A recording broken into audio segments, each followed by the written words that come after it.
Le Bénin célèbre ce 10 janvier la fête annuelle du Vodou. Comme chaque année, des milliers d'initiés du Vodou se réunissent pour célébrer leur divinité. Retour sur l'historique de cette fête dans cette édition. Hier, dimanche 9 janvier 2022 à Accra, se sont tenus tour à tour une session extraordinaire des chefs d'État et de gouvernement de l'UEMOA et un sommet des présidents de la CEDEAO. Qu'en est-il? On revient sur la question dans ce journal. CAN 2021, début réussi pour les Lions. Un doublé de son capitaine permet au Cameroun d'ouvrir sa CAN par une victoire sur le Burkina Faso de 1 et c'était à Yaoundé.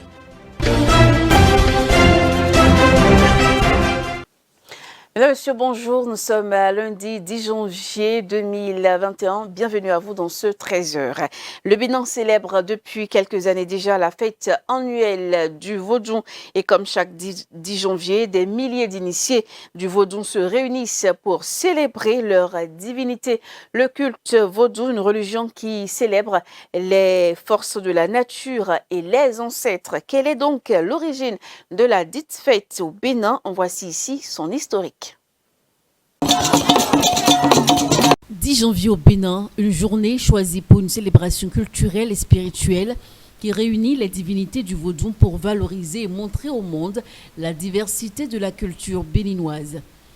Cette fête de la culture et de la tradition qui met en exergue la vraie identité de tous, on le doit au gouvernement du président Nicéphore Soglo pour le bonheur des Vodounos et pratiquants.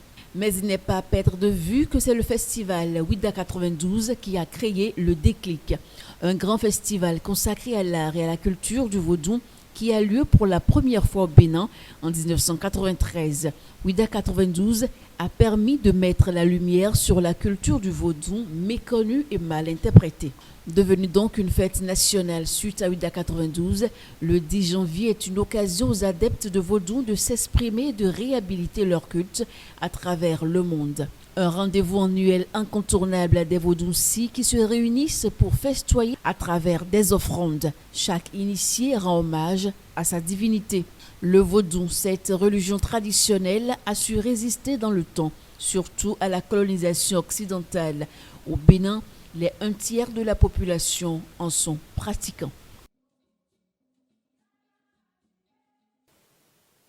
Et j'en parlais à l'entame de cette édition. Ce dimanche 9 janvier 2021 à Accra, se sont tenus tour à tour une session extraordinaire des chefs d'État et de gouvernement de l'UEMOA et un sommet des présidents de la CEDEAO.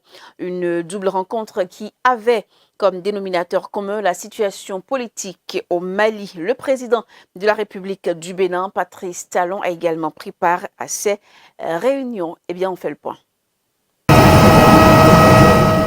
Première sortie internationale du président Patrice Talon au titre de son second mandat. C'est à Accra. Il a pris part à un double sommet dans la capitale ghanéenne. Ici, à Accra, ce dimanche 9 janvier 2021, le double sommet a commencé par celui des chefs d'État de l'Union monétaire ouest-africaine, UEMOA. Cette union compte 8 pays de la zone CFA.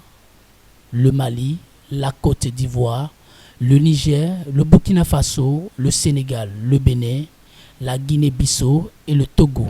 L'objectif de la rencontre était de prendre des sanctions fortes pour contraindre les militaires de Bamako à rapidement organiser un retour à une vie constitutionnelle normale. Même si du côté malien, les choses semblent sensiblement avoir bougé, tout laisse à penser que l'on s'acharne vers de nouvelles sanctions contre la junte malienne qui prône une prorogation de la transition qui était censée se terminer en février, donc le mois prochain. Le Mali, en attente de la décision de la Communauté économique des États de l'Afrique de l'Ouest, c'est ce dimanche que les chefs d'État de cet espace se prononcent sur la situation qui prévaut au Mali, où la junte au pouvoir envisage de prolonger la transition politique de 5 ans avant l'organisation d'un scrutin pour la restauration de la démocratie. La réunion qui s'est tenue à huis clos a connu la participation du président béninois Patrice Talon. Pour rappel, la CEDEAO avait fixé comme période limite d'organisation des élections le mois de février 2022. Cette échéance ne pourrait visiblement pas être respectée au regard des intentions de Assimi Goïta, le chef de la junte et son gouvernement. Pour Patrice Talon et ses pairs, cette première session extraordinaire de l'année devrait logiquement déboucher sur de nouvelles sanctions contre les responsables de la junte au pouvoir au Mali depuis août 2020. Des cheveux afro naturels et crépus, on en parle dans ce journal. C'est tout l'objet de la tendance napiré qui fait fureur chez les femmes. Fini les longues files d'attente chez les coiffeuses. Le temps des défrisages, des lissages et des tissages est désormais révolu.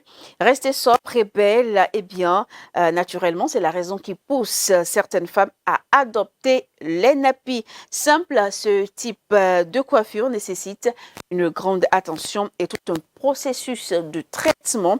Eh bien, un processus de traitement y est consacré. Qu'est-ce que le nappy hair et comment s'y prendre? Suivons ici les détails dans ce reportage. Souple, moins coûteux et sans produits chimiques, les cheveux naturels, communément appelés nappies, sont aujourd'hui les préférés de la plupart des femmes. Ces cheveux sont d'origine africaine.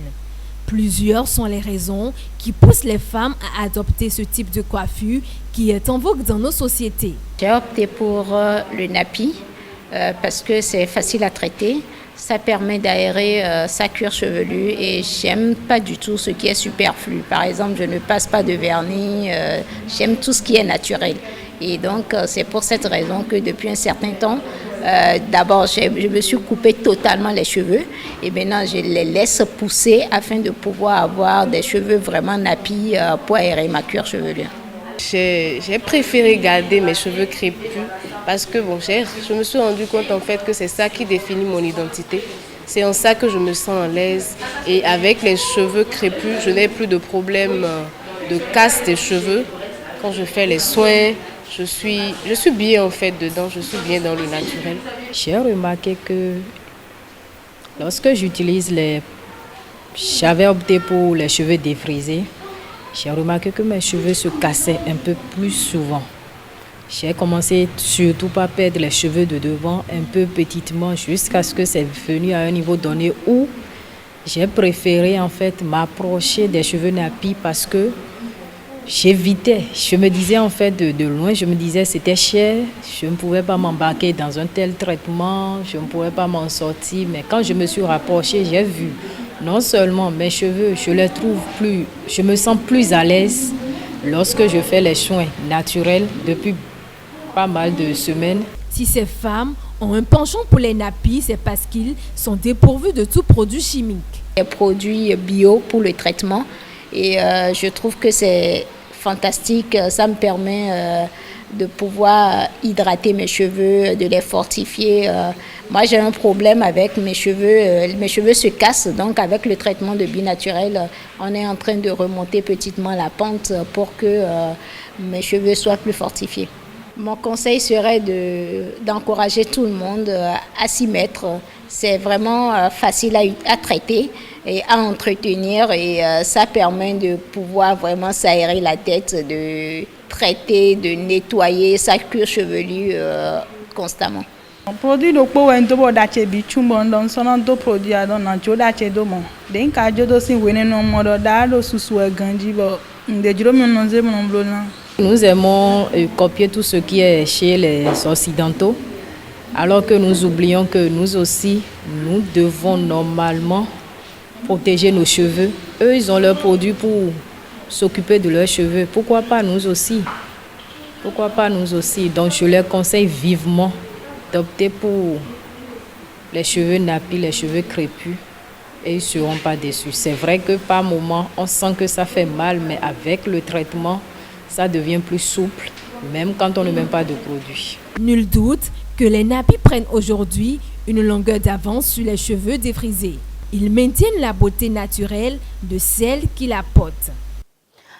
La CAN, on en parle, ça a démarré déjà. Le match l'ouverture de cette Coupe d'Afrique des Nations 2022 a vu le Cameroun, pays organisateur, l'emporter face au Burkina Faso 2-1. C'était dimanche hier au stade d'Olembe. Les Lions indomptables ont d'abord été frustrés par les étalons, mais le doublé de Vincent Aboubakar sur penalty leur offre un bon départ. On suit ici le résumé du match.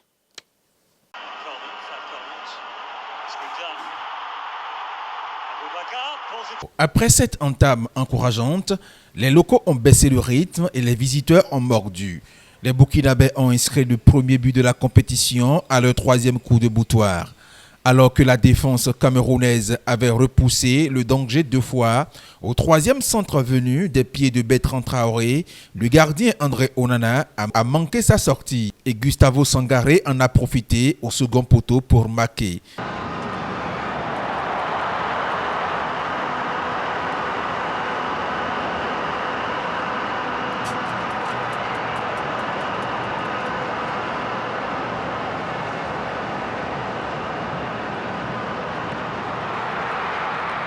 Nous étions à la 23e minute, frustrés, mal appliqués. Les Lions indomptables ont repris vie avant la pause grâce à leur héros de 2017, Vincent Aboubakar. Bertrand Traoré a bousculé André-Franck Zambo Anguissa dans la surface de réparation appelée par ses assistants. L'arbitre algérien Mustapha Gorbal a revu les images et accordé un penalty que le capitaine camerounais a transformé tranquillement dans une ambiance incandescente. Porté par cette égalisation et les encouragements du stade d'Olembe, Noutolo est entré en pleine vitesse dans la surface de réparation depuis l'aile gauche et s'est fait tacler irrégulièrement par Issifou Dayo. L'arbitre n'a pas eu besoin de la VAR pour accorder un penalty et Vincent Aboubakar a fait mouche à nouveau. C'est ainsi que le Cameroun a renversé la tendance pour regagner les vestiaires avec l'avantage au score. En seconde période, Bertrand Traoré, le capitaine des étalons, a menacé André Onana sur coup franc. Même à distance de la cage, le joueur d'Aston Villa a un bon pied et le gardien a dû rester vigilant pour repousser son tir dans un match débridé. C'est tout de même le Cameroun dominateur qui a eu la main. Le Cameroun réussit son entrée en lice en obtenant les 3 points avec les compliments de son buteur essentiel. Une entame idéale avant d'affronter son prochain adversaire du groupe A, l'Éthiopie, toujours au stade d'Olembe, le mardi 13 janvier 2022. Pour le Burkina Faso, il faudra réagir le même jour face au Cap-Vert. Et c'est sur ces images que nous quittons donc le Bénin pour les informations sur le continent. Les dirigeants ont trouvé un accord pour les élections. L'élection des membres de l'Assemblée du peuple a désormais une échéance de 40 jours pour être effectuée. Nous sommes en Somalie. Voici ici le compte-rendu. Les dirigeants somaliens se sont réunis et annoncé avoir trouvé un accord pour finaliser les élections parlementaires. Après plusieurs retards, des discussions organisées par le Premier ministre Mohamed Hussein Roble avec des chefs d'État fédérés ont permis de fixer un délai de 40 jours et désamorcer une crise politique amère qui inquiète la communauté internationale. L'élection de l'Assemblée du peuple sera terminée entre le 15 janvier et le 25 février. La sécurité des sièges et bureaux gouvernementaux situés au palais présidentiel ont également été évoqués. L'AMISOM devrait renforcer et protéger la présidence somalienne. La conférence intervient au terme d'une crise politique opposant le Premier ministre au président de la République de Somalie. Et puis au Soudan, les manifestants maintiennent la pression contre l'armée 11 semaines après le coup d'État. Des milliers de personnes ont manifesté dimanche contre l'armée. Les détails à travers le reportage que je vous invite à suivre. À Khartoum, les Soudanais continuent les protestations envers l'armée. Alors que des milliers de personnes se sont rassemblées dans les rues, les forces de sécurité ont tiré des gaz lacrymogènes sur la foule. Samedi, les Nations Unies ont annoncé qu'elles faciliteraient les pourparlers afin de tenter de résoudre la crise qui dure depuis le coup d'État du général Abdel Fattah al-Burhan. Il y a quelques jours, le Premier ministre civil Abdallah Hamdok a finalement démissionné de son poste, expliquant que le pays se trouve à un carrefour dangereux qui menace sa survie même. Depuis le début des manifestations, la répression policière a fait au moins 60 morts selon les médecins. Et puis au Mali, la CEDEAO adopte des sanctions très dures. Le groupe s'est réuni ce dimanche lors d'un sommet exceptionnel pour statuer sur la situation malienne. La CEDEAO inflige de nouvelles sanctions au Mali. À l'issue de la rencontre des dirigeants de l'Afrique de l'Ouest dimanche, le groupe a opté pour des mesures comparables à celles prises en 2020. Le calendrier de transition proposé par la junte samedi n'a pas convaincu l'organisation de leur volonté de rendre le pouvoir aux civils le plus rapidement possible. L'autorité juge totalement inacceptable le calendrier proposé pour la transition. Ce calendrier signifie simplement qu'un gouvernement de transition militaire illégitime prendra en otage le peuple malien pendant les 5 prochaines années. Des sanctions déjà appliquées 2 ans plus tôt face à un calendrier similaire proposé par la junte. Ces sanctions supplémentaires comprennent premièrement le retrait des ambassadeurs de tous les États membres de la CEDEAO au Mali. Deuxièmement, la fermeture des frontières terrestres et aériennes entre les pays de la CEDEAO et le Mali. Troisièmement, la suspension de toutes les transactions commerciales et financières entre les États membres de la CEDEAO et le Mali, à l'exception des produits suivants: les produits alimentaires essentiels, les produits pharmaceutiques, les fournitures et équipements médicaux, y compris les matériels de contrôle du Covid-19, les produits pétroliers et l'électricité. Quatrièmement, le gel des avoirs de la République du Mali dans les banques centrales de la CEDEAO. Ces sanctions s'ajoutent à l'interdiction de voyager infligée aux 150 personnalités de la junte. Au Kazakhstan, progressif retour à la normale, la répression des manifestations a fait au moins 160 morts. Et après plusieurs jours de violence, les autorités tentent de cacher les stigmates du soulèvement dans les rues de Almaty. Le bilan des émeutes de ces derniers jours au Kazakhstan est en forte hausse. Selon le ministère de la Santé, au moins 164 personnes ont été tuées, alors que la présidence révèle que les forces de l'ordre ont procédé à 5800 arrestations. Des manifestations pacifiques se poursuivent dans le pays, comme ici dans le sud-ouest à Janaozen, mais le porte-parole du président Tokayev estime que la situation est stabilisée. Rien qu'à Alma-Ate, où les émeutes les plus violentes ont eu lieu, au moins 103 personnes ont été tuées. Les proches des victimes font la queue devant les morgues pour identifier les corps. Les contestations ont commencé après l'augmentation des prix du gaz. Un conflit interne au pouvoir entre partisans de l'ancien président Nazarbayev et ceux de son successeur Tokayev pourrait en partie expliquer l'intensité des violences et la rapidité avec laquelle les émeutes ont éclaté. Répondant à l'appel à l'aide du président Tokayev, Moscou a déployé au Kazakhstan des troupes dans le cadre de l'organisation du traité de sécurité collective. Et nous allons finir avec l'actualité birmane. Encore une peine de prison pour Aung San Suu Kyi. La junte birmane resserre encore son emprise sur Aung San Suu Kyi. Et l'ex-dirigeante a été condamnée lundi à 4 ans de prison dans un des volets de son procès. Aung San Suu Kyi, une nouvelle fois condamnée. L'ancienne dirigeante birmane écope d'une peine de 4 ans de prison pour détention illégale de talkie-walkie. Cette peine s'ajoute à celle prononcée en décembre dans un autre dossier, une peine de 2 ans de prison pour avoir enfreint les restrictions sur le coronavirus. Pour les associations de défense des droits de l'homme, ces différentes condamnations sont des prétextes utilisés par les militaires pour écarter Aung San Suu Kyi. Ils essayent d'accumuler les charges contre elle pour s'assurer qu'elle ne sorte jamais. Je pense qu'ils veulent la retenir indéfiniment. Ils la considèrent comme une menace politique vis-à-vis de leurs efforts pour prendre le contrôle du pays. Ils vont jeter toutes les charges qu'ils peuvent contre elle. Et pour le peuple birman, il ne fait aucun doute qu'elle est leur chef élu. Elle est celle qu'ils veulent voir à la tête du gouvernement. Et l'armée birmane nie cela en intensifiant ses fausses accusations à caractère politique contre elle. Aung San Suu Kyi a été arrêtée il y a près d'1 an lors du coup d'État du 1er février. La lauréate du prix Nobel de la paix est assignée à résidence dans un lieu tenu secret. Ses avocats n'ont pas le droit de parler à la presse. Son procès se déroule à huis clos devant un tribunal spécial mis en place par la junte au pouvoir. Et voilà qui vient mettre un terme à cette édition. Merci à toutes et à tous de l'avoir suivi et bon repos à vous.